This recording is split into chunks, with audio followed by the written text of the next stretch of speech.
how to create a newsletter in ConvertKit. Hey guys, in this video, I am going to show you how you can create a newsletter in ConvertKit. So make sure to watch this video till the end and let's get started. So the first thing that you want to do is go to the ConvertKit website and log into your account. Over here, you will be on your ConvertKit dashboard. After that, click on Grow from the top panel. Then click on Landing Pages and Forms.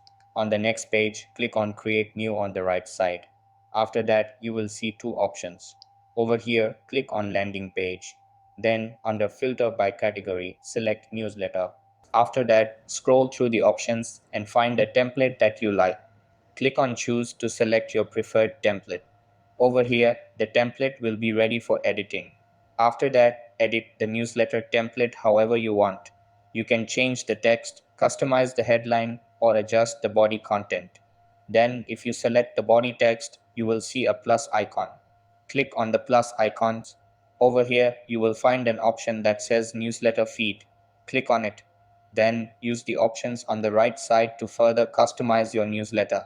Once you are done, click on Save at the top right or choose to publish your newsletter right from there. So that's how you can create a newsletter in ConvertKit. That's all for this video.